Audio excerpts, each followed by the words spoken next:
Penyakit jantung sering diawali dari penyempitan pembuluh koroner akibat penumpukan plak yang mengurangi aliran darah ke otot jantung. Kondisi ini membuat jantung bekerja lebih keras dan jika dibiarkan dapat memicu serangan jantung. Gejala yang perlu diwaspadai, nyeri atau tekanan di dada, sesak napas, cepat lelah, keringat dingin, pusing, hingga nyeri menjalar ke lengan atau rahang. Tak jarang gejala terlihat ringan dan sering diabaikan, padahal ini bisa jadi tanda awal yang berbahaya. Faktor risiko utama meliputi tekanan darah tinggi, kolesterol tinggi, diabetes, merokok, obesitas, stres kronis, dan riwayat keluarga. Untuk menjaga jantung tetap sehat, lakukan perubahan kehidupan sederhana. Makan makanan padat gizi, perbanyak sayur dan buah, batasi gorengan dan gula tambahan. Olahraga teratur setidaknya 150 menit per minggu, tidur cukup 7-8 jam, kendalikan stres, dan periksa tekanan darah serta lipid secara rutin. Bila ada nyeri dada yang mencurigakan, jangan menunda, segera periksa ke dokter atau IGD terdekat. Untuk info lebih lengkap, ikuti pembahasan di Halo Dokter. Semangat pagi Indonesia, dimanapun berada, senang sekali rasanya berjumpa kembali dengan kami, dengan saya Yohan Clara dan rekan saya Pras.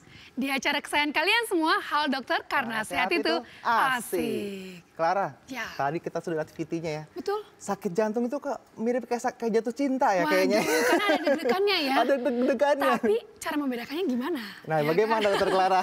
Benar sekali, karena ngomongin deg-degan itu kan kayak mau ujian deg-degan, ya kan? Terus deg-degannya juga orang yang kayaknya kalau lagi bermasalah dengan pencernaannya juga bisa deg-degan ya. Deg-degan Sakitnya juga. juga di daerah yang sama. Nah, ini Betul. cara membedakannya gimana kan, Pras? Nah. Kita bingung pastinya. Nah, supaya tidak bingung berjemaah kita, baiknya saksikan episode kali ini. Karena kali ini kita akan bahas tentang sakit jantung yang tentunya akan dibahas tuntas oleh narasumber kita yang luar biasa. Ada dua narasumber, Pras, hari ini. Ada spesialis penyakit dalam dan juga spesialis jantung dan pembuluh darah. Menarik sekali tentunya ya. Pemirsa di rumah juga pasti penasaran dan pasti pengen bertanya. Kira-kira kalau ingin bertanya boleh kirim kemana nih, Pras? Nanti bisa bertanya melalui telepon bisa ke 021 5743 476 atau 5743 478. Bisa juga melalui Instagram @halodoktertvri. Jadi DM sebanyak-banyaknya ya. DM Nanti aja pada segmen banyak-banyaknya. keempat kelima kita akan menjawab secara tuntas pertanyaan yang masuk dari pemirsa di rumah. Jadi Betul biar kita sekali, Clara. tercerahkan bersama nih, Pras ya. Jangan kemana-mana, pokoknya tetap saksikan terus Halo Dokter karena sehat itu Asik.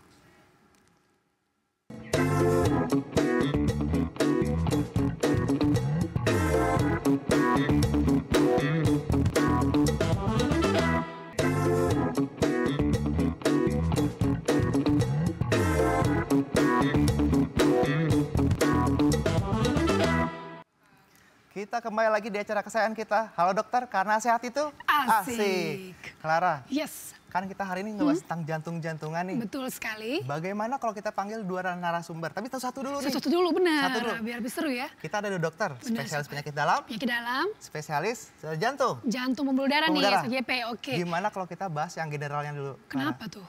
Kita bahas keseluruhannya dulu. Oh iya boleh-boleh, karena kan orang kalau kayak sakit ya, ada gejalanya mungkin mereka akan ke penyakit Spesifik dalam dulu dulu. kali ya. Menarik sekali. Oke langsung aja kita panggilkan berarti Kita nih. panggilkan saja dok ya. Silakan. Dari Rumah Sakit Mitra Keluarga Kemayoran, Dr. Handri Pangestu, spesialis penyakit dalam. Kita sambut Dokter Handri. Silakan, Halo Dok. dokter, selamat pagi. Apa kabarnya Dr. Handri? Sehat ya dokter ya. Ini kalau dari tampilannya sih memang sangat Gaul kayaknya nih. Kelewat sehat saya berarti ya. kalau sehat. Sangat luar biasa gitu ya. Dokter Handri apa kabar, sehat? Saya sehat. Sehat selalu. Sehat, Bagaimana syukur. aktivitasnya akhir-akhir ini dok? Masih aman, Masih masih aman. terkendali. Dokter ini kita membahas tentang sakit jantung yang katanya sih sakitnya di sini. Betul, Benar betul. ya dok ya? Sakitnya di sini. Dengan salah tunjuk yang penting ya. Baik, Dokter Handri.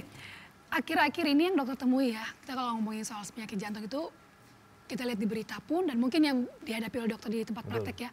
Kayak sakit jantung itu orang kan mikirnya orang yang udah berusia. Betul. Tapi makin kesini orang yang muda pun juga terkena ya dok Betul. ya? Usia Banyak ya, Dok? memang menjadi sangat faktor yang sangat penting. Kita kalau melihat sakit jantung harus usia tua. Enggak juga. Nggak kadang-kadang. juga ya? Tidak selalu. Dan kayaknya trennya makin kesini makin bergeser ya dok ya? Betul. Usia cenderung menjadi lebih muda. tapi tidak selalu yang muda harus terlalu overly khawatir, nggak juga. Cuman yang paling penting selalu saya titipkan itu adalah pastikan apabila kita memiliki kegalauan, kita bingung sakit jantung bukan sih, ke dokter. Ke dokter. Jangan coba-coba sendiri, Betul. tes sendiri. Apalagi sekarang banyak era AI nih. Benar, nanya ya. Walaupun kadang-kadang AI menguntungkan sih, karena AI cenderung sakit apa, seolah jadi berat sekali atau apa. Jadi kita lebih aware, saya sih tangkap kabar baiknya jadi lebih aware terhadap kondisi badan kita. Baik, tapi kalau boleh tahu nih Dokter Handi, kenapa usia muda pun atau tren tadi itu bergeser kepada usia yang lebih muda? Jadi tren penyakit jantung atau berbagai penyakit lainnya cenderung bergeser menjadi lebih muda karena banyak faktor. Semua penyakit itu pada dasarnya memiliki faktor resiko. Tetapi faktor resiko diantaranya itu salah satunya adalah lifestyle atau gaya hidup. Gaya hidup. Pola makan kita sehari-hari, tingkat stres kita sehari pun juga akan sangat berpengaruh. Ya. Dokter ngomong tingkat stres, plus langsung narik napas yang dalam nih. Dalam Kayaknya sekali beban dari sekali, napasnya. berat sekali bebannya ya. Betul, bahkan sekarang dengar istilah hustle culture ya mungkin ya. Iya, hustle Dikira-kira culture. kita hustling kanan kiri, tapi Kerja lupa terus ya. kesehatan kita sendiri. Nah, ini Istirahat itu menarik. faktor yang penting salah satunya. Jadi banyak penyakit yang kita pikir apakah kita sakit jantung atau bukan sih? Kan di awal gejalanya seperti apa? Benar. Sesak nafas, nyeri Oke, dada, sesak napas. mudah lelah. Mungkin ada yang bilang keringat dingin nanti. Itu kan penyakit atau gejala yang sebenarnya cukup umum. Betul sekali. Tapi kadang-kadang kita menyepelekan atau kita justru malah overthinking terhadap itu. Nah, Menariknya cara membedakannya ya Pras ya, karena kan kayak orang kekurangan darah atau anemia juga sama dong. Yes. Sesak napas, ngap-ngapan, cepet GERD capek juga. juga. Bener, GERD juga. GERD. Kurang vitamin, B-komplex Bener. juga vitamin capek. C, vitamin D. Iya benar, apalagi vitamin D dok. Iya, duit. Benar. Buat vitamin C, laut. Ya. Dok, kalau Oke. misalkan GERD sama jantung itu membedakannya bagaimana sih dok? Oke, yang paling menarik gampang, nih. ini sangat menarik. Kenapa? Karena penyakit GERD itu atau gastroesophageal reflux disease merupakan suatu kondisi reflux asam lambung yang harusnya posisi di lambung, dia malah reflux naik ke atas. Naik dia ya, bukan naik jabatan kan dok. Bukan. Langsung promosi itu berarti ya. Dia naik ke atas, ke arahnya balik ke arah mulut kita. Jadi sepanjang jalur yang kita lewati semuanya akan mengalami ketidaknyamanan. Nah jalur makanan itu posisi tengah. Jadi kadang-kadang identik dengan sakit dada nih, sakit Iya, jantung jangan-jangan deg-degan. Kayak saya ngeliat dokter Clara deg-degan juga. Waduh. jadi Tapi jangan kita sakit di jantung sini- dong. Iya, jangan sakit jantung. Ada dokter Nancy nanti. Sakit di tengah-tengah ini sendiri yang mengakibatkan ketidaknyamanan itu akhirnya orang-orang akan sedikit tertukar apakah ini penyakit jantung, apakah ini penyakit asam lambung atau GERD. Yang membedakannya seperti apa? Yang paling mudah adalah kondisi sebelum nyeri seperti apa. Karena kondisi penyakit jantung biasanya muncul karena faktor tadi saya bilang stres, kelelahankah. Tapi tidak menutup kemungkinan juga muncul tiba-tiba. Kalau penyakit GERD biasanya pemicunya adalah habis makan. Habis Habis makan. makan justru Makan seperti kambuh. apa? Dia rasanya penuh, reflux naik ke atas, feeling merasa tightness atau ketat di daerah dada, itu mengakibatkan rasa tidak nyaman yang begitu hebat. Kadang-kadang bisa sampai menjalar ke tangan, menjalar ke rahang semuanya karena dilewati dan sangat berhubungan. Lalu kita harus melihat terkait bagaimana gejala itu berkurang. Kalau sakit dada biasanya saat kita istirahat sedikit mungkin akan mereda. Sakit jantung ini? Sakit jantung. Jantung, Jantung. oke. Tetapi untuk sakit GERD kadang-kadang dia terus menerus. Karena pencetusnya kan asam lambung Asam dari lambung ya. pencernaan. Dia harus butuh penetralnya dulu nih, baru mungkin dia akan lebih baik. Dan biasanya itu bukan yang pertama. Sebelumnya pernah cuman wah kayaknya ini aman-aman aja nih. Lewatin hilang. Sedangkan kalau sakit GERD itu kan saat tubuh kita memberikan sinyal, memberikan gejala, kita tentunya harus mengevaluasi apa sebenarnya dan apa yang kita bisa perbuat untuk mencegah itu terjadi lagi. Kemudian nih dok, Ya. tadi untuk masalah GERD berarti kan sudah Yes. lumayan dijelaskan Terjawab cukup ya. jelas sekali Betul dengan sekali. dokter Handri. Kalau penyakit-penyakit tubuh lain nih yang bisa berpotensi menyebabkan jantung itu ada tidak? sih, Dok? Oke. Oh, jadi dia ini ya, transfer ya. Transfer. Ngajak kolaborasi ya ceritanya. Naik jabatan. Jadi kalau kita berbicara tentang penyakit jantung, pastinya ada faktor resiko. Yang paling sering seperti saya bilang lifestyle dan pola makan. Ini dua kondisi ini berhubungan erat dengan kondisi diabetes mellitus tipe 2 atau kencing Penyakit manis, gula ya. darah tinggi Darah atau hipertensi, tinggi. hiperkolesterolemia atau penyakit kelebihan lemak dalam darah, kolesterol tinggi, trigliserida tinggi, Makan enak tuh dok ya? makan enak terus. Makan enak tapi nggak bagi-bagi. Nah, mungkin itu kurangnya. Karena kalau makan sendiri kan dibanding makan rame-rame kan berkurang Iya, porsinya. berkurang lemaknya ya dok. ya. Betul. Terus selanjutnya adalah olahraga atau aktivitas fisik yang berlebih, yang tidak tertakar, tidak tersupport atau termonitor oleh dokter yang menanganinya itu juga berpengaruh. Olahraga juga yang kalau berlebihan. Kalau berlebihan tentunya tidak baik. Segala sesuatu yang berlebihan pastinya tidak baik Tidak dibandingkan baik. dengan sesuatu yang terukur dan disesuaikan dengan porsinya masing-masing. Taunya berlebihan tuh bagaimana dok? Nah, olahraga benar ya. berlebihan? Apalagi untuk olahraga ini ya, karena kan lagi Lagi happening hype di sekali ya. mana-mana orang olahraga dok. Terpadel-padel ya. Pagi hari padel, malamnya Tiba-tiba apalagi. voli. Iya. Jadi kadang-kadang kalau seperti itu kita akan lihat sesuai dengan usia, jenis kelamin, dan untuk porsinya seberapa lamanya kita pastikan dengan dokter yang paling ideal. Dok, seperti apa sih olahraga yang dengan kondisi saya saat ini, usia kita saat ini seperti apa, tingkat kelelahannya seperti apa, dan yang paling penting jangan lupa adalah masalah istirahatnya. Kita olahraganya sudah demikian kuatnya, demikian bagusnya, istirahat yang tidak cukup tentunya tidak akan balance. Karena segala sesuatu, mobil aja kita perlu istirahatkan, tidak bisa kita gas terus kan. Setuju. Seperti itu. Jadi yang paling penting menurut saya semua harus terukur sesuai dengan porsinya. Sesuai dengan porsinya. Berarti Dan kok dokter ngomongin soal istirahat, jadi penasaran ya tentunya ya. Karena kan makin kesini kita juga banyak begadangnya nih dok. Betul. Tentunya pemirsa di rumah juga pasti penasaran, aduh saya ini kebiasaannya begadang terus. Ngaruh juga nggak sih dok ke penyakit jantung? Oke, kalau bergadang ini sendiri secara tidak langsung berpengaruh terhadap tingkat stres. Dengan tingkat stres yang meningkat, tentunya metabolisme tubuh akan berubah. Peningkatan darah tinggi bisa terjadi, tingkat kelelahan fisik yang terus-menerus, istirahat yang tidak adekuat, tidak seimbang, mengakibatkan beban pada tubuh kita akan menjadi makin meningkat. Otomatis stres itu akan berpengaruh ke jantung, ke paru-paru kah, atau ke berbagai organ lainnya. Berarti efektif istirahat itu mulai dari jam berapa dan baiknya total jam tidurnya itu berapa lama? Idealnya menurut beberapa asosiasi kesehatan, istirahat di usia produktif itu minimal adalah 6 jam sehari. 6 jam sehari. Istirahat yang berkualitas Ya. tentunya. Kalau istirahat yang keputus-keputus atau saya sudah tidur dok, sudah rebahan, bisa main handphone. Tentunya kan tidak berkualitas. Itu rebahan bukan tidur ya, dok, bukan rebah-rebah, deep sleep. betul. Kalau digabungin boleh nggak dok? Misalkan siang saya udah 2 jam, berarti malam 4 jam aja. Oke. Boleh begitu nggak sih, Dok? Idealnya sih Agak yang nego baik nih. itu 6 jam sebenarnya. Yang 6 jam Baik. continuous deep sleep. Continuous deep sleep, jadi Ya. harus berkelanjutan. Jadi tidurnya berkualitas. Karena yang kita cari kadang-kadang kualitasnya dan kuantitasnya juga yang sama. Demikian. Kita bahas selanjutnya. Saya ada satu pertanyaan lagi sebetulnya Ya. dok. Nanti ini berhubungan dengan gigi dan jantung. Oke. Nah, Wah, tapi menarik. kita tunggu dulu. Kita akan istirahat dulu sebentar. Jangan kemana-mana. Tetap di Halo Dokter karena sehat itu asik.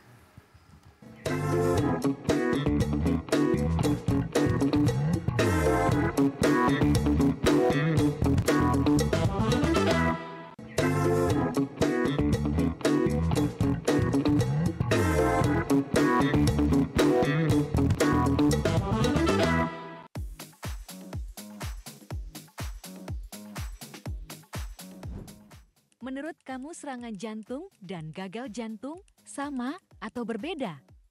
Sepengetahuan aku, kalau serangan jantung itu tiba-tiba atau kejadiannya mendadak. Sedangkan gagal jantung itu penyakit yang sudah lama atau menahun biasanya. Yang aku tahu serangan jantung tuh bisa tiba-tiba ya di mana aja gitu kan. Cuman kalau gagal jantung aku kurang tahu tuh. Beda. Kalau gagal jantung itu dimana jantung itu tidak berfungsi secara semestinya. Kalau serangan jantung itu mungkin sifatnya lebih tiba-tiba ya. Kamu tahu tidak tanda yang paling sering ditunjukkan ketika orang kena serangan jantung? Itu biasanya sesak napas dan sakit di bagian dadanya. Sepengetahuan aku biasanya dia langsung kayak jatuh gitu, terus kayak sakit di dadanya jadi tiba-tiba kejang-kejang gitu. Apa ya? Sesak nafas sih yang paling umum. Gaya hidup seperti apa yang paling besar meningkatkan risiko penyakit jantung? Faktornya itu biasanya jarang berolahraga, terus pola makannya yang tidak diatur dengan baik, terus kayak mengkonsumsi alkohol, merokok, yang seperti itu. Pasti gaya hidup yang nggak bener kayak ngerokok, terus bisa juga minuman yang keras. Mungkin salah satunya merokok kali ya, baik itu yang konvensional maupun elektrik. Kemudian mungkin ada makanan juga mungkin. Kembali lagi di Halo Dokter karena sehat itu asik. Kali ini kita masih tetap membahas tentang sakit jantung yang sakitnya di sini ya bersama dengan Dokter Handri Handri Pangestu. Pangestu. Nah tadi Pras kayaknya pengen bertanya banget tuh dok. Takutnya nanti nggak bisa tidur kalau nggak bertanya. Silakan Pras. Bagaimana Dokter Henry? Bener nggak sih sakit gigi itu bisa sampai menyebabkan sakit jantung itu? Wah, agak jauh tapi apakah memungkinkan? Ini karena Dokter dokter Andri? Prasto gigi nih berarti ini Betul. ya. Jadi ada beberapa kondisi pada kita sakit gigi yang tidak tertangani dengan baik itu akan mengakibatkan infeksi yang panjang. Dia turun, orang-orang bilang menyebar ya. Dia menyebar turun ke bawah mengakibatkan suatu kondisi yang namanya phlegmon atau Ludwig's angina. Itu infeksi pada bagian area jantung yang disebabkan oleh awal sakit gigi. Jadi itu secara medis mungkin seperti itu ya. Jadi bakterinya mungkin masuk ke darah sampai langsung ke jantung. Dia menembus darah, menembus fascia leher, turun ke dada sampai menuju ke arah jantung. Oh, jadi penting juga untuk menjaga kesehatan gigi ya. Oh, untuk penting. pasien-pasien Gigi dan ya. mulut Pastinya tentunya ya. secara keseluruhan dari ujung rambut sampai ujung kaki itu harus dijaga pastinya. Wah, menarik sekali. Tapi tadi kita sempat menyaksikan bersama juga ya, Pras dan Dokter Andri terkait dengan serangan jantung dan henti jantung di VT sebelumnya ya. Dan menarik sekali, benar juga ya. Itu dua hal yang berbeda atau seperti apa? Karena kan zaman sekarang pun orang berusaha menjaga kesehatannya, tapi tiba-tiba juga meninggal. Nah, meninggalnya itu apakah karena serangan jantung ataukah karena henti jantung? jantung. Penasaran tentunya ya. Ditahan dulu, Dokter Andri, karena kita juga akan kedatangan narasumber kita yang kedua. Boleh ya Pras ya, saya langsung Silakan, panggilkan ya. Clara. Dr. Nancy Virginia, SPJPK, dokter spesialis jantung dan pembuluh darah, konsultan kardiologi intervensi dari Rumah Sakit Mitra Keluarga Kemayoran. Silakan dokter. Halo Dr. Nancy, Apa selamat kabarnya? pagi. Sehat ya, Selamat Dok? pagi, selamat pagi. Pagi, Sehat. ini dari Rumah Sakit Mitra Kemayoran pada cantik-cantik dan ganteng-ganteng ya. Iya ya. Dokter Syarat dokternya untuk ya. terima di Mitra Oh Keluarga begitu Kemayoran. requirement-nya, baik. Jadi pasien ke sana pun juga belum periksa udah langsung pulang, udah sehat. Udah sehat. Dokter Nancy, gimana keadaannya, kondisinya? Baik, Kabarnya sehat luar selalu biasa. ya, luar biasa. Ini Dokter Nancy ini spesialis jantung, spesialisasinya lagi kardiologi intervensi berarti Nah. dok. Itu bagaimana sih dok maksudnya Oke, intervensi? kalau gampangnya adalah dokter jantung itu kita dibagi-bagi lagi jadi subspesialis masing-masing. Ya, lebih khusus lagi ada yang tukang listrik, bagian Tukang aritmia, listrik, bagian gangguan irama jantung. Kalau saya tukang ledengnya. Jadi Oh. tukang benerin yang tersumbat, pembuluh darah Tersumbat. jantung yang tersumbat. Gampangannya kayak gitulah. Oh baik, analoginya. jadi Ya. kalau komunikasinya agak tersumbat bisa juga sama dokter. Oh boleh Pak. Curhat kayaknya. Curhat ya, kok jadi Pras yang senyum-senyum ya di sini. Waduh. Dokter Oke. Nancy, tadi kan kita sempat menyaksikan nih, dan memang banyak juga akhir-akhir ini orang yang lagi olahraga dipikirnya sehat walafiat ya Betul. dok, tiba-tiba jatuh. Betul. Tiba-tiba udah nggak ada. Ya. Nah itu serangan jantung apa henti jantung sebenarnya dok? Oke, jadi kita harus tahu bedanya nih serangan jantung dengan henti jantung ya. Berbeda ternyata dok. Berbeda. Nah mungkin boleh lebih dijelaskan dok, perbedaannya apa? Oke, jadi pertama sebelum kita masuk ke itu mungkin ada baiknya kita tahu dulu apa itu ya serangan jantung, Setuju. apa itu penyakit jantung koroner, Setuju, karena ceritanya bersambung. Bersambung, baik. Oke, yang perlu teman-teman semua yang kita semua tahu adalah bahwa penyakit jantung atau penyakit kardiovaskular itu masih menjadi pembunuh nomor 1 Wow. di seluruh dunia. Nomor 1 ya? Pembunuh nomor 1 di seluruh dunia dan termasuk juga di Indonesia gitu. Dan data di Amerika Serikat menunjukkan bahwa setiap 34 detik ada satu orang meninggal karena penyakit jantung. Serem ya?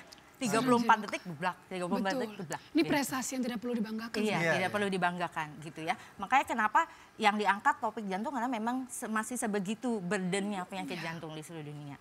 Nah, apa sih penyakit jantung? Khususnya yang paling banyak itu adalah penyakit jantung koroner ya. Penyakit jantung ada macam-macam, tapi yang paling banyak terjadi angka kejadiannya tinggi adalah penyakit jantung koroner.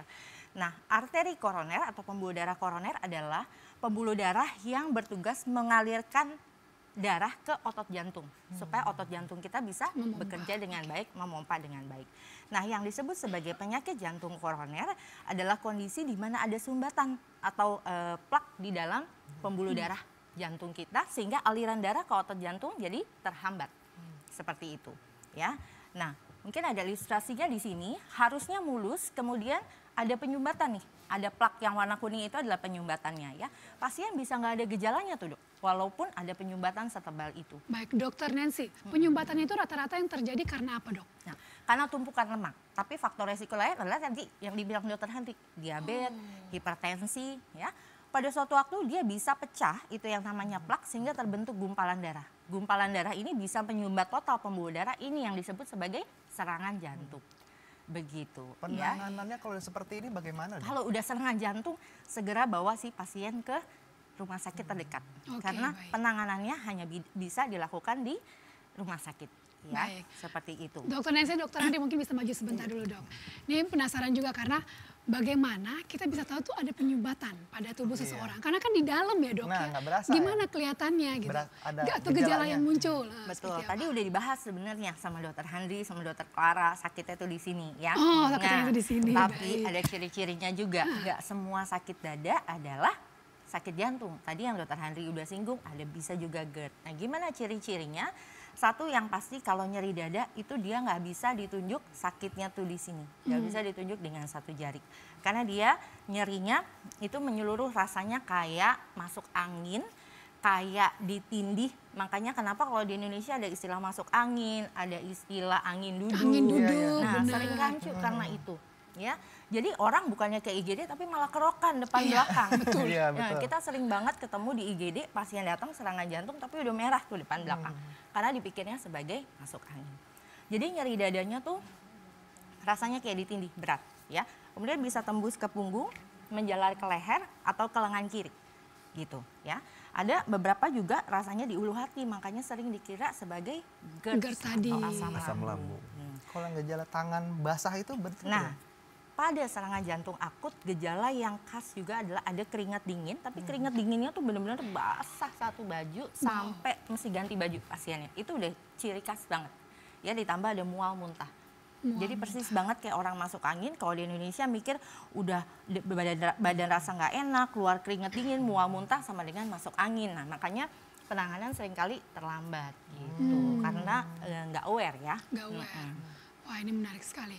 Kita kembali lagi dok ke yang perbedaan tadi Nah, ya. perbedaan Serangan henti dan jantung dan serangan jantung dengan henti jantung. Jadi serangan jantung dengan henti jantung itu kondisi pasiennya berbeda. Yang pertama kita bisa lihat, kalau serangan jantung itu pasien keluhannya nyeri dada. Tapi pasiennya masih sadar, dia biasanya pegang dada begini. Aduh gak enak gitu ya. Gak enak terus sudah gelisah, keringet dingin dan lain-lain. Tapi kalau henti jantung pasiennya tidak sadarkan diri. itu kalau olahraga ya. Tiba-tiba pingsan. Bisa tiba-tiba pingsan, bisa tiba-tiba lemes, kehilangan kesadaran gitu. Ya, itu ciri khas pertama ya. Yang kedua nggak respon. Kalau pasien serangan jantung ya kita panggil, kenapa Pak gitu. Aduh dada masih nggak enak kayak gitu. Ya, tapi kalau udah henti jantung, mau kita apain, mau kita tepuk, mau kita cubit apa udah nggak ada respon.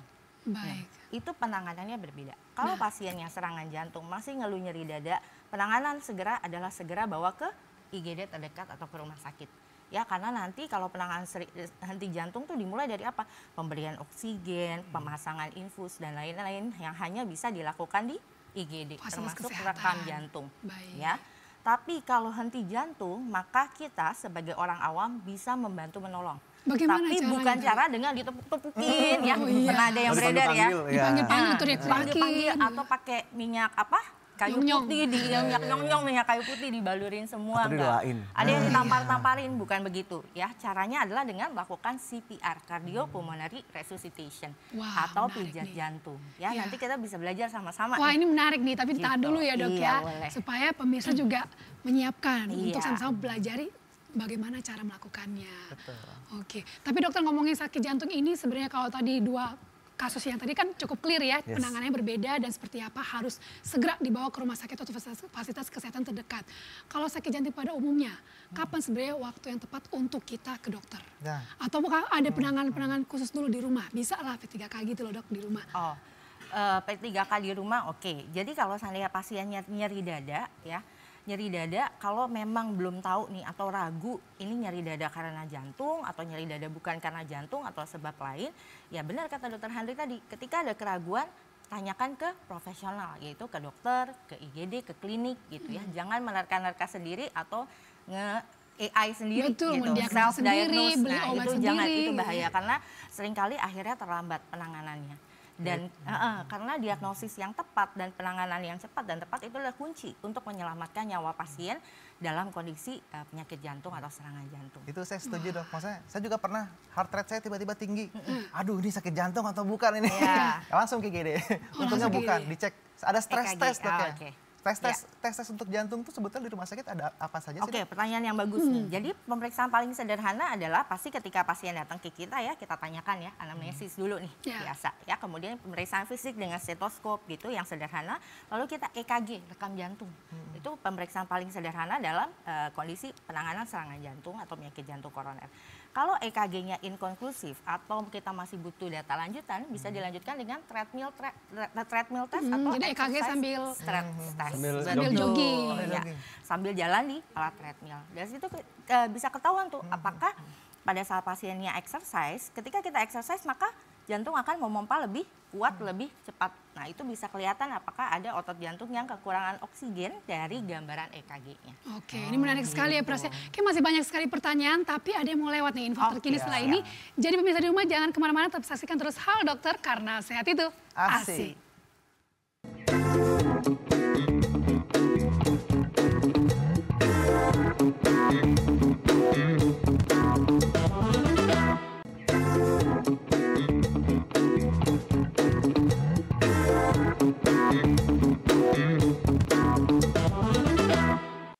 Kembali lagi di acara kesayangan kita, Halo Dokter, karena sehat itu asik. Clara, apa ini ada di tengah-tengah ini? Wah, siapakah dia? Maimunah, Bambang, atau siapa ini? Namanya Lukas. Lukas, baiklah. Tadi kan Dokter Nancy sempat menyebutkan terkait dengan bagaimana cara penanganan henti jantung, yaitu dengan CPR. CPR itu apa, Dok? Apakah teman dari PCR?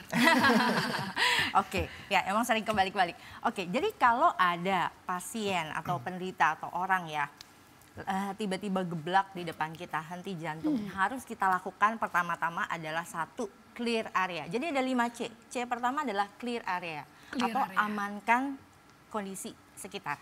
Ya, pastikan tidak ada api, air atau listrik karena kita mau make sure dia aman, kita yang nolong juga aman. Gitu. Yang kedua adalah cek respon. Ya, cek responnya, cek respon pasien seperti itu apa? Begini. Pak, ya. Jadi harus sekenceng itu? Harus kencang, karena kalau Pak, tambah tidur dong dia ya. Tambahnya nyenyak dong dia ya. Pak, ya pastikan dia bisa mendengar suara kita ya. Begitu unresponsive atau tidak respon, C yang ketiga adalah call for help. Ya, panggil bantuan, tolong dong Mas, teleponin ambulans, tolong dong Mbak, ambilin alat AED. Kita tahu ya kalau di stasiun, di terminal, di airport, di mall selalu ada yang di kotak merah tuh AED. Ya, automated external defibrillation yang bisa bantu kita untuk mengejut jantung pasien bila diperlukan. Orang awam pun bisa melakukan hal itu? Ya, AED itu memang didesain untuk dipakai awam. Jadi dia ada instruksinya nanti. Pasang patch-nya di dada pasien gitu. Jauhi pasien, jangan sentuh pasien itu ada. Ya. Kemudian pencet tombol shock itu juga ada nanti. Nah, Dokter sebelum lanjut ke C berikutnya, tepok-tepok itu berapa lama, Dok? Untuk tahu dia tuh responsif atau enggak dan udah bisa ke C berikutnya? Cepet aja, hanya untuk ngecek apakah pasien ini respon apa enggak. Oh, baik. Ya, jadi kalau dia hanya sekedar misalkan nih kita nggak tahu kapan dia jatuhnya, dia ada orang kan kita sering mohon maaf ya kita lihat orang tunawisma di pinggir jalan, ya kelihatan seperti tidak sadarkan diri, tahu-tahu dia cuma tidur, ya kan? Tapi kalau kita Pak, iya apa gitu, nah ya berarti kan kita nggak bukan pasien henti jantung. Ya sampai ambil mukul-mukul ambil makan gorengan kan kelamaan ya. Iya, cepet aja hanya untuk cek dia masih respon atau enggak ya. Begitu unresponsive, call for help, panggil ambulans, panggil tenaga medis atau ambil AED tadi, kita cek yang ketiga, cek pernafasan si orang tersebut, nafas normal atau enggak, itu aja. Ya, ini untuk orang awam karena beda nih step-step ini dengan step-step kalau yang melakukan adalah kita tenaga kesehatan itu berbeda. Gitu. Cara ngecek nafasnya kayak gimana? Cek nafas aja, cukup lihat pergerakan dinding dada atau kalau mau dengerin atau rasakan udara hembusan nafasnya. Cukup itu aja. Kalau tidak bernafas dengan normal, langsung masuk C yang berikutnya yaitu chest compression. Chest compression. Ya. Jadi bernafas tidak normal tuh kalau normal tuh kayak kita, ya nafas 10-20 kali per menit. Ya, tapi kalau dia nafasnya nggak nafas, itu namanya gasping. Itu udah masuk nggak normal, lanjut ke C berikutnya. Oh, jadi kalau gasping langsung lanjut ke yang gasping juga lanjut ke C berikutnya karena gasping itu kita anggap sebagai dia sebagai cardiac arrest atau henti jantung. Henti jantung, ya. Kalau secara medis, kalau pasien yang VTVF tuh ya, pasien yang udah gangguan irama yang sangat berat, dia masih ada nafas tapi gasping. Yang menariknya Dok, posisinya, apakah harus terlengkup? Kan kadang-kadang ada yang mikirnya, kepalanya harus agak diangkat, Iya, sehingga napasnya lebih mudah. Pada kondisi kita mau lakukan CPR atau pijat jantung, maka kita harus letakkan pasien atau penderita di alas yang datar. Ya, di alas yang datar karena harus kita butuh tumpuan, alas yang datar dan keras kalau bisa ya. Karena kita butuh tumpuan untuk kita lakukan pijat jantung. Ya, saya naik ya. Siap, maaf ya. hati-hati. Oke. Jadi kita yang baiknya adalah kita di sebelah kanan pasien atau kalau tidak memungkinkan di sebelah kiri pasien boleh ya, tapi tidak di atasnya. Iya. Di kanan atau di kiri Makin pasien. henti dok kalau kayak gitu. Makin berhenti ya. Oke. Nah, kemudian kita posisikan tangan kita ya, telapak tangan itu di antara, gampangannya antara dua puting susu. Jadi di tulang dada, di tengah-tengah ya. Di setengah bagian bawah tulang dada. Oke. Kemudian tangan yang satunya di atasnya mengunci seperti ini. Mengunci, ya. baik. Oke, tumpuannya di sini. Kemudian ada rule-nya tuh. Rules-nya bagaimana high quality compression. Ya, jadi push hard and push fast. Fast-nya berapa? 100 sampai 120 kali per menit. Hard-nya adalah kedalaman 5 sampai 6 cm. Ya, bagaimana cara tahunya dok? Dikira-kira aja ya. Kemudian yang memompa itu adalah berat badan kita. Jadi begini. Oh, Ya, baik. posisi tangan, lengan, Lurus. siku harus dikunci. Jadi nggak boleh begini. Kalau begini maka kita akan pakai kekuatan tangan. Tapi kalau begini kita pakai kekuatan berat badan Berat kita. badan. Ya, itu akan jadi efektif kompresinya. Harus strong ya berarti dok ya. Nah, strong and fast, kemudian pastikan dia balik dengan sempurna. Complete chest recoil namanya. Ya, jadi dia naiknya kembali dengan sempurna. Ini tujuannya apa sih? Ini tujuannya adalah kita menggantikan gerakan memompa dan relaksasi jantung. Jantung. Nah, pada henti jantung kan jantungnya diem nih. Padahal untuk mensuplai otak, mensuplai organ-organ yang lain, jantung itu harus berdetak. Ya. Maka chest compression kita itu menggantikan fungsi detak jantung. Jantung. Makanya kita harus pompa. Ya, dia kontraksi, kemudian ketika kita angkat dia relaksasi. Kontraksi, relaksasi, ya. 100 sampai 120 kali per menit, posisi lengan kita harus tegak lurus Dan dengan dikunci. dada pasien. Iya. Gitu. Berapa lama itu Ya. dok prosesnya? Oke, satu siklus adalah 2 menit. Idealnya 2 setelah 2 menit kita ganti penolong. Oh. Karena capek. Mau cobain 2 menit? Habis Capek. durasi kita. Habis durasi kita ya. Nah, kalau Gitu. kita lihat juga Nah, kadang dari sini ke sini dok. oke, menghembuskan pertanyaan napas. bagus. Kompresi dengan ventilasi namanya atau pemberian nafas ya. Sekarang ini sebenarnya untuk penolong awam atau lay responder yang tidak terlatih itu sebenarnya chest compression saja cukup. Ya, dinilai cukup untuk menolong pasien. Kenapa? Karena untuk memberikan nafas itu juga ada tekniknya. Kalau pemberian nafasnya tidak adekuat, dinding dada tidak ngembang, maka tidak ibaratnya percuma.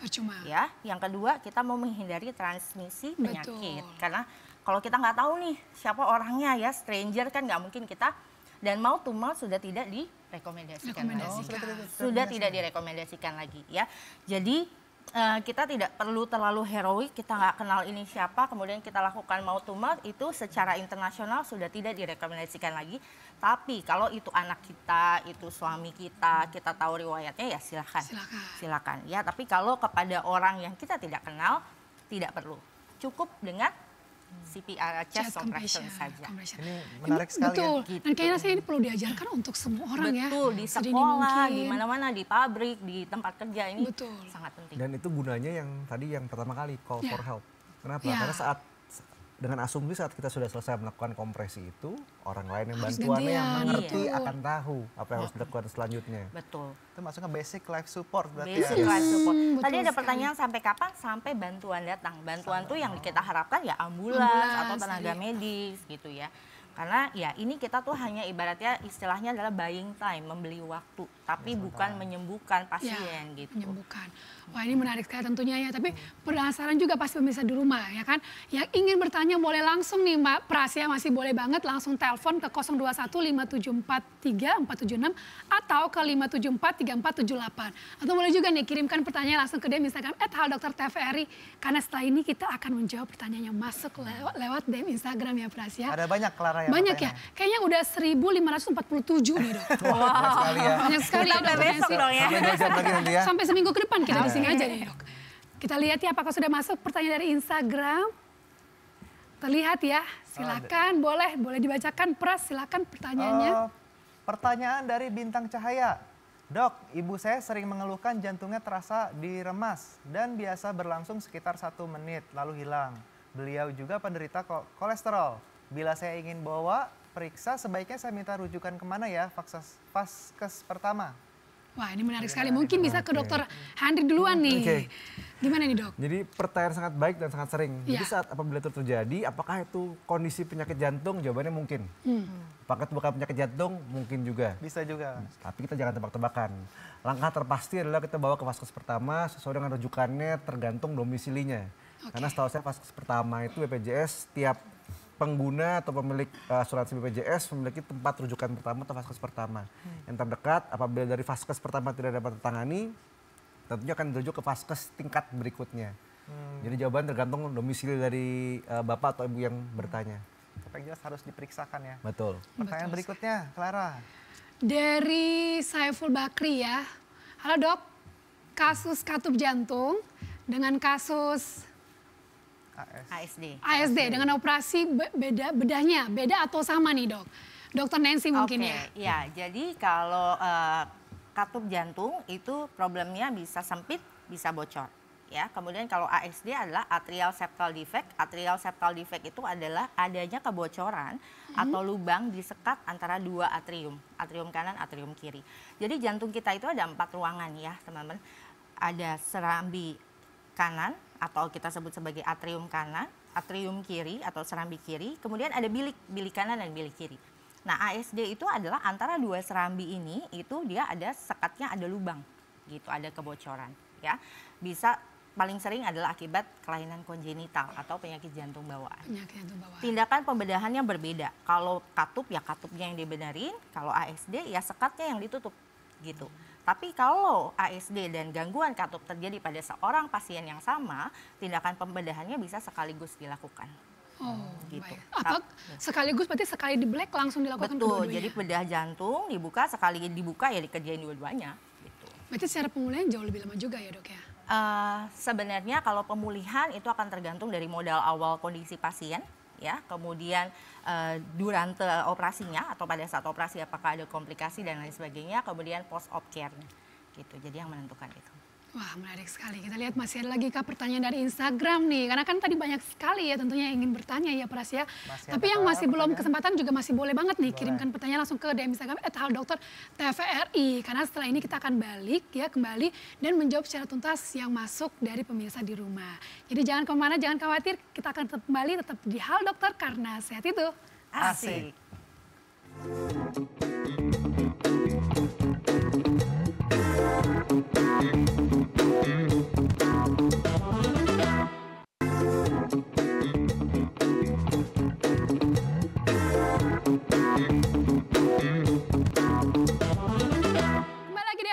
Karena sehat itu asik. Kita masih dengan pembahasan yang sama sakit jantung. Dan kali ini kita akan menjawab pertanyaan yang sudah masuk lewat DM Instagram @haldokter_tvri. Langsung saja kita bacakan ya Prasya yang pertama dari Elis Tereyana. Dok, saya punya riwayat PPCM. Udah sembuh 8 bulan yang lalu. Sekarang ada masalah sama listrik jantung. Kayak tokennya belum diisi ya. Sudah melakukan EP studi dan harus kontrol setiap bulan. Masalah listrik jantung ini kalau saya paksa kerja terlalu capek dan stres, apakah bisa kambuh lagi, Dokter Henry? Ini pertanyaan sangat baik dengan kondisi PPCM atau peripartum kardiomiopati. Jadi dia kondisi jantung, kelainan otot jantung pada mendekati kelahiran, peripartum kardiomiopati. Baik. Pada kondisi tersebut saya lihat pasien sudah mengalami EP study atau elektrofisiologi study, melihat irama jantung dan rutin kontrol. Pertanyaannya apakah kalau kecapean bisa muncul lagi, kambuh lagi? Jawabannya ada kemungkinan bisa. Kenapa? Karena apabila dihubungkan dengan adanya pembesaran otot jantung tadi, biasanya pada beberapa kondisi kelistrikan jantung akan bermasalah. Makanya mungkin dokter menyarankan untuk melakukan pemeriksaan EP study dan mengajukan kontrol setiap bulan. Apabila kelistrikan jantung tentunya berpengaruh dengan aktivitas kita sehari-hari. Apabila kita makin excited, terlalu aktif, terlalu bersemangat, detak jantung kita akan meningkat. Seperti saat kita berolahraga. Nah, saat detak jantung meningkat, otomatis akan ada perbedaan irama atau kelistrikan jantung.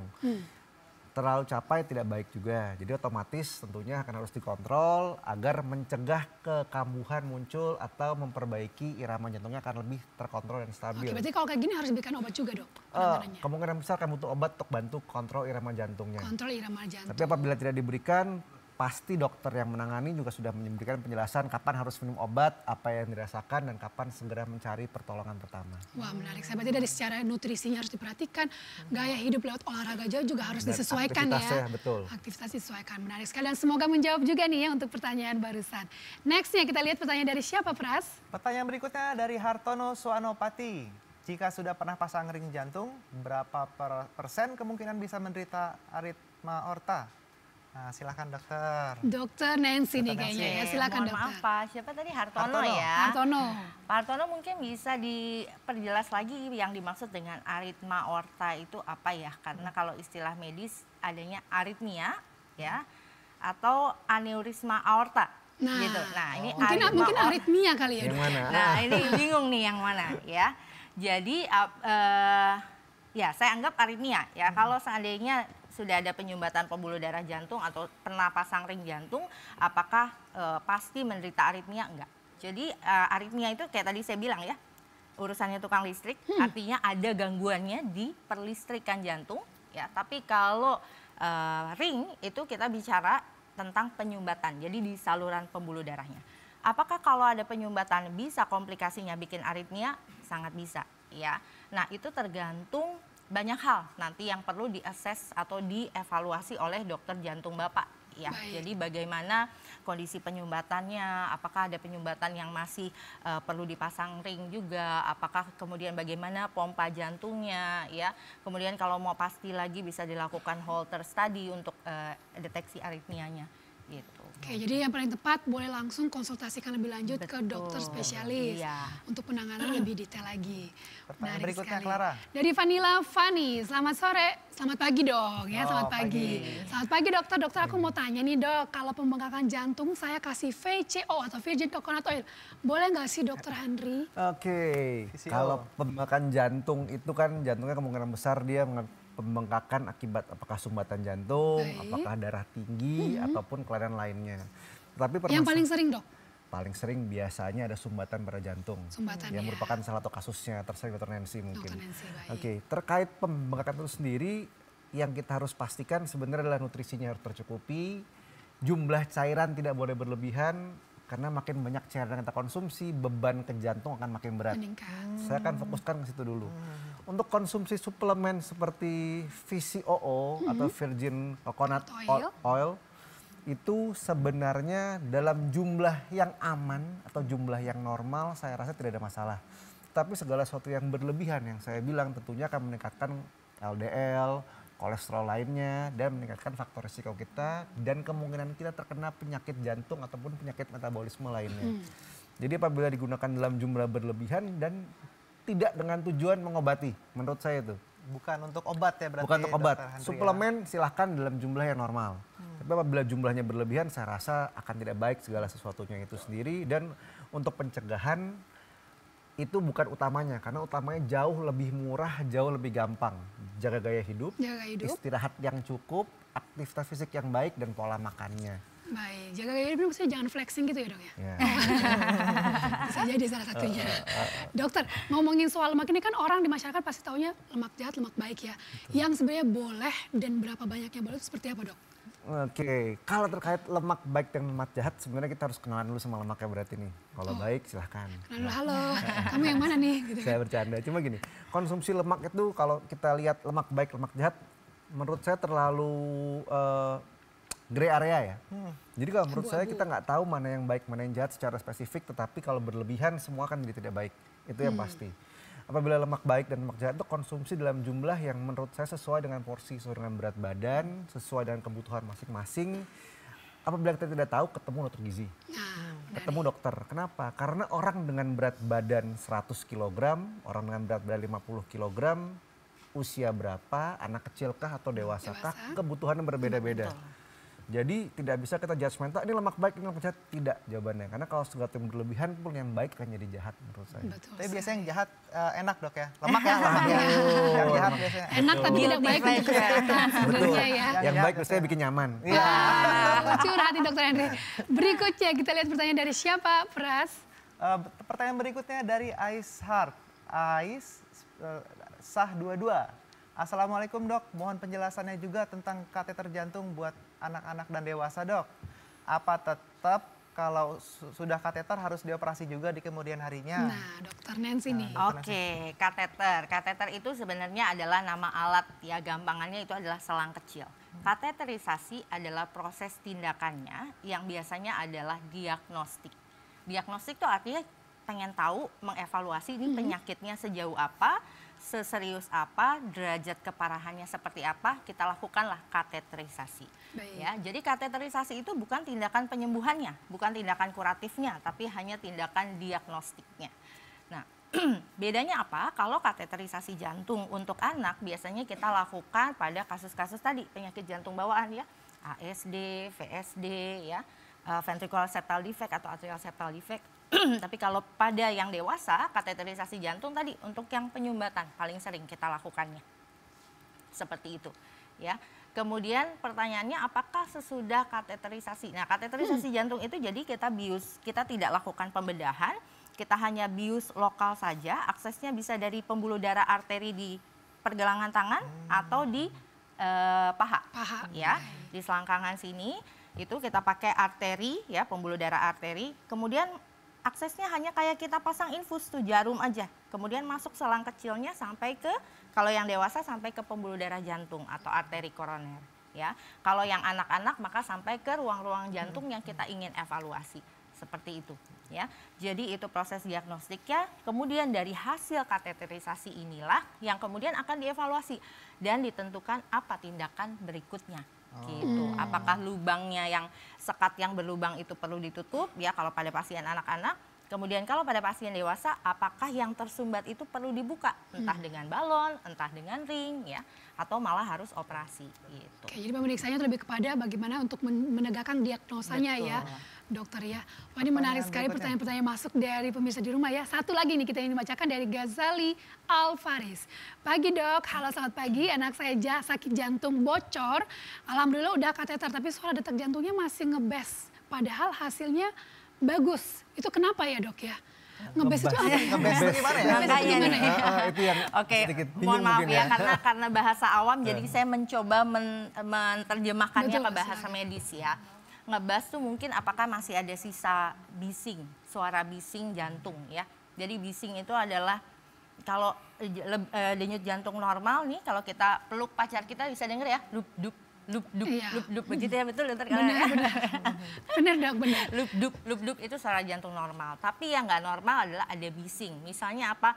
Bunyinya bisa kayak gini, wush dup, wush dup, wush dup. So jantung ya. apa kereta api? Nah iya gitu. Bisa juga lup dup, lup dup. Loop drup. Nah, beda whoosh, beda drupnya itu beda penyakitnya. Itu yang kita dengar dengan stetoskop. Nah, untuk suara jantung ngebes, mungkin saya asosiasikan atau saya asumsikan ini maksudnya masih ada bisingnya atau ada murmurnya dalam istilah medis. Nah, saya tidak bisa bilang itu kenapa, tapi kalau untuk evaluasi struktur jantung, apalagi pos tindakan, itu biasanya kita lakukan pemeriksaannya adalah dengan ekokardiografi atau USG jantung. Itu nanti yang akan menjawab bagaimana struktur jantung anaknya ibu ya, yang udah ditutup, katakanlah ada proses operasi penutupan atau tindakan penutupan, maka hasilnya akan dievaluasi secara berkala dengan eko. Oke. Gitu. Itu aja yang dipegang sih. Dan ekokardiografi ini memang dilakukannya hanya di level atau tingkat rumah sakit ya dok ya? Iya betul. Puskesmas ya, oleh dokter spesialis jantung. Nah, iya. menarik malah subspesialis jantung anak lagi. Subspesialis jantung kalau karena pada anak ya. Spesialis jantung Wah, anak. ini menarik sekali. Masih ada lagi nggak pertanyaan dari Instagram Pras? Kita lihat. Apakah masih ada Pertanyaan berikutnya dari Enoek. Yang disebut lemah jantung itu seperti apa dok? Yang BPM-nya rendah atau yang tinggi? Menarik, ini dokter Henry nih kayaknya ya. Kalau kita ngomongin lemah jantung itu mungkin banyak pertimbangannya atau banyak yang asumsi orang-orang berbeda-beda. Tapi kalau BPM yang lemah atau tinggi tergantung. Kalau orang lagi gagal jantung, kemungkinan besar BPM-nya akan naik. Karena kan jantungnya berusaha memacu, kemudian tidak sanggup. Otomatis dia akan tinggi. BPM itu apa dulu dok nih? Nah, Takutnya kita udah ngomong panjang agak Iya. bingung nih. Oke. Ini apa ya? Mungkin Badan mesti pembangunan apa gitu kan? mungkin mesti diklarifikasi sedikit ya antara lemah jantung sama detak jantung Iya. lambat. Itu beda. Oh beda lagi. Karena Nah kalau mungkin detak yang jantung maksud belum- BPM mungkin iya. detak jantung kali ya, Iya, beat mungkin per detak minute. jantung. Saya lihatnya itu BPM. Jadi bradikardi. Kalau dia bilang detak jantungnya pelan, arti lemah jantung nggak juga. Nggak juga. Itu menakan atlet, orang yang rutin olahraga atau yang sangat rutin olahraga mania lah, terpadel dan lain-lainnya. Itu bisa jadi saat dia sedang diam, restingnya aja sendiri dia sangat rendah.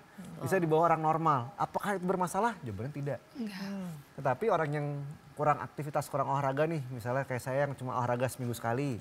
Nah, itu mungkin saat diam akan jauh lebih tinggi dibandingkan saat atlet yang sering beraktivitas. Jadi kalau kita bilang lemah jantung, patokannya menurut saya bukannya berapa BPM-nya. beats per menit, tapi banyak hal lain yang nanti akan dievaluasi oleh dokter jantung, dokter Nancy misalnya. Jadi patokan lemah jantungnya ini kata-katanya sendiri nih. Atau jangan-jangan lemah jantung kalau kagetan, lama kaget lemah jantung, kan belum tentu. Banyak istilah awam yang sebenarnya jadi membingungkan gitu Ya. ya. Jadi kalau seandainya dengan istilah awam itu dikonfirmasi ke kami, ke tenaga medis, maka kita akan bantu luruskan gitu apa maksudnya gitu ya, persepsi-persepsi yang mungkin kurang tepat. Tapi menarik itu tadi kan disampaikan dokter Henry itu ya, kalau diem, dokter diem nggak rajin olahraga, diem malah tinggi. Yes, Dan orang atlet yang berolahraga malah rendah. Itu hal yang dua-duanya normal. normal. Wajar. Itu fisiologi normal manusia sebagaimana jantung kita aktivitas seperti apa. Karena Dan kan menyesuaikan. jantung pun menyesuaikan dengan badan kita sendiri sebenarnya. Wah ini menarik sekali tentunya pembahasan kita hari ini tentang sakit jantung ya Pras ya. Tapi apa daya, waktu yang membatasi kita dan kita harus closing saat ini. Tentunya ngomongin soal sakit jantung ini bukan hal yang mudah dan hal yang anggap sepele. Kalau kalian merasakan gejala-gejala yang telah disampaikan oleh dokter, sesak napas, ya cepet capek tadi ya dok ya. Ada berasa agak kayak dipeluk tapi bukan oleh pacar. Nah itu boleh segera langsung konsultasikan atau datang ke fasilitas kesehatan terdekat Anda untuk mendapatkan pertolongan yang sesuai. Terima kasih banyak nih Terima dokter. kasih. Sama-sama. Dokter Terima Nancy. kasih, Kita dokter. makin Dokter tercerahkan ya Iya. Pras ya. Nah kalau pemirsa di rumah kelewatan bisa nonton di mana dan kapan nih Pras? Kalau kelewatan bisa nonton di YouTube @TVRI Nasional. Nah. Setiap Senin Kamis jam 9.30 sampai 10.30. Di TVRI ya untuk TVRI. menonton semua episode yang membahas tentang kesehatan di Halo Dokter. Terima kasih pemirsa telah setia menonton kami. Tetap saksikan terus Halo Dokter karena sehat itu Asik. Bye.